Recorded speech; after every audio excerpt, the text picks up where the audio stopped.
Bonjour, je suis Habib Hamma, directeur général de l'Office national du tourisme tunisien. J'ai eu le plaisir aujourd'hui de présenter la nouvelle campagne de relance de l'activité du tourisme en Tunisie. Une campagne qui a deux objectifs majeurs, c'est de montrer la nouvelle Tunisie, la Tunisie libre, la Tunisie libérée par sa jeunesse, et également pour mettre en valeur la variété de ses produits. C'est vrai que la Tunisie est connue pour ses belles plages et son beau soleil, mais la Tunisie c'est aussi un pays qui a une culture et une richesse 3 fois millénaire que peu de monde connaissent. La Tunisie c'est également plus de 7 sites qui sont classés par l'UNESCO. C'est beaucoup plus que d'autres destinations réputées être des destinations de tourisme culturel. Et d'autres produits tels que le tourisme saharien, qui est à 2 heures de Paris, 2 heures et demie d'avion de Paris, vous êtes sur les dunes du Sahara. Le tourisme tunisien, c'est également plus de 50 centres de thalassothérapie, donc c'est le tourisme de bien-être qui occupe une place importante, mais qui est encore peu connu par la clientèle française. Donc tout cela, cette campagne mettra en valeur la variété des produits. Cette campagne mettra en valeur également le Tunisien lui-même, qui est en fait le capital du tourisme tunisien. Oui, et vous nous avez dit qu'il y a beaucoup d'humour aussi.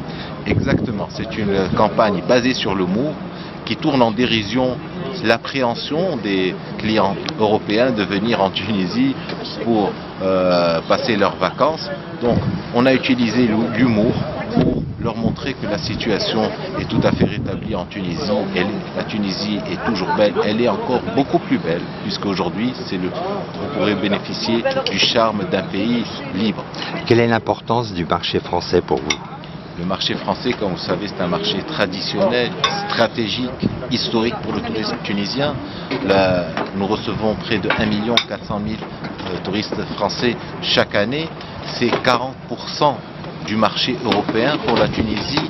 C'est le premier marché européen et de loin du tourisme tunisien, et nous estimons que ces 1 400 000 sont encore nettement en deçà du potentiel compte tenu des liens qui existent et de la beauté du pays, parce que les Français, quand ils viennent en Tunisie, se sentent chez eux. Aujourd'hui, la situation politique, comment vous la résumez ? La situation politique, comme vous le savez, depuis le 14 janvier, nous avons, grâce à notre jeunesse et à son intelligence, pu acquérir la liberté. Donc nous en jouissons tous les jours et nous en sommes très très fiers. Maintenant, la Tunisie construit jour après jour sa démocratie. Les prochaines échéances seront le 24 juillet, où les peuples tunisiens élira en toute transparence et en toute liberté et en toute démocratie, et pour la première fois de son histoire, une assemblée constituante qui sera chargée de rédiger une constitution basée sur le principe de l'égalitarisme, de la non-exclusion, de la démocratie, de la liberté de l'autre, qui régira la vie politique de la Tunisie pour les prochaines années. Voilà, nous intégrerons donc à partir du 24 juillet le rang des pays démocratiques. Je vous remercie.